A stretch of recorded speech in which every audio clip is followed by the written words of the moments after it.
It's 4 p.m. on this Thursday afternoon as my voice, as you can hear, somewhat back to normal, able to talk here. The election that starts right now. Coming up, held in contempt, Donald Trump held in contempt of his gag order for a post made on Truth Social and his campaign website. The Speaker of the House's job is being threatened once again by Marjorie Taylor Greene and Representative Thomas Massie. What they're saying in a press conference held this week. Abortion. In Arizona, the state Supreme Court revived the law and thrust reproductive rights right back into the political spotlight. Good afternoon. I am Jackson Mitchell. Thank you all for joining me. Welcome into the Election Edge. Up first, Donald Trump is held in contempt of a gag order issued by Judge Juan Merchan in his New York City case alleging Mr. Trump of falsifying business records, finding Mr. Trump $9,000. And that Judge Merchan, also ruling he must delete the post out of the 10 posts that the prosecution argued were in contempt. The one ultimately not selected really to be in contempt here was a post where he called witnesses Michael Cohen and Stormy Daniels, quote, sleazebags. Now, Judge Merchan also threatened jail. Here's a piece of what he said in the ruling. Quote, in some cases, that might be a $2,500 fine. In some other, it might be a fine of $150,000. Because this court is not cloaked with such discretion, it must therefore consider in some instances jail may be a necessary punishment. End quote. Wow, that's my thought on that. Now here's a piece of what he said outside of the courtroom after that ruling. Icebox for 8 hours, 9 hours or so.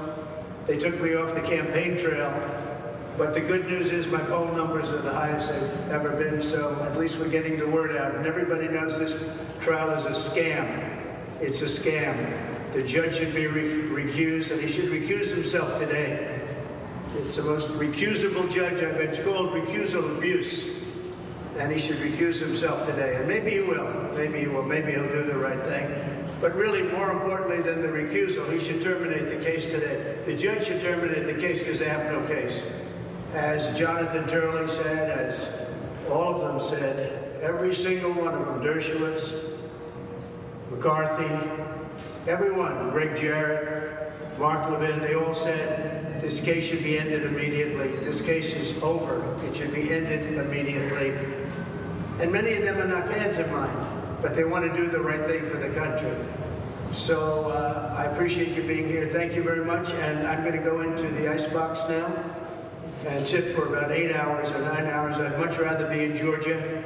I'd much rather be in Florida. I'd much rather be in states that are in play, states that, I'd like to be able to campaign. Biden's out campaigning, if you call it campaigning. He can't campaign because every time he opens his mouth, he gets in trouble. But Biden is out campaigning very nicely. I think when I start campaigning, he'll stop. He'll go back into his basement. But I want to thank everybody. You've really been treating me very fair. I want to thank Time Magazine. They did a cover story, which is very nice. And it's actually, there's at least 60%, it's at least 60% correct, which is about all I can ask for. So I want to thank you, everybody. Thank you. Are you going to part of this?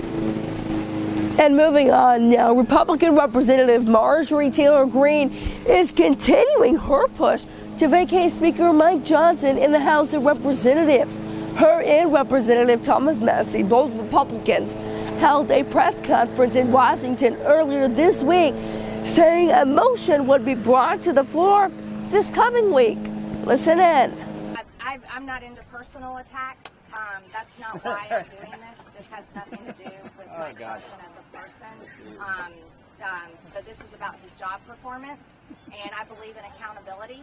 I voted for Mike Johnson as Speaker, and every single day when I'm out and about talking to folks in my district or I'm traveling across the country, the one phrase I hear over and over again is keep fighting. Keep fighting. They do not want us to back down. They do not want us to just put it in cruise control and go along to get along, and that is what that is. That's exactly what that is. That is full full surrender to the very agenda that voters all over America said enough. And in 2022, they gave us the majority to stop the Democrat agenda. So I'm not going to surrender. And as Thomas Massey said, when they were waving the Ukraine flag on the United States House of Representatives floor, that is complete surrender. Doing nothing for our border, but securing the border of foreign countries. I'm sure that's going to be a headline that we're going to continue to talk about on this show and probably some other reports I have later. Now to some news on abortion rights in Arizona. The Arizona Senate on Wednesday voted to repeal the state's 160-year-old near total abortion ban, 3 weeks after the state Supreme Court revived the law. This vote comes after the state House had 3 Republicans join 29 Democrats to repeal the law. Now, the law would ban all abortions unless needed to save the life of the mother. Okay, a short version of the election that's here on episode 3, season 1. That's going to wrap us up. That's going to wrap me up. I'll be here back tomorrow for another report, and then Saturday for Brooklyn's Fastest Morning Newscast. Hopefully you join me there. I'm Jackson Mitchell. Thanks for watching. Have a great evening.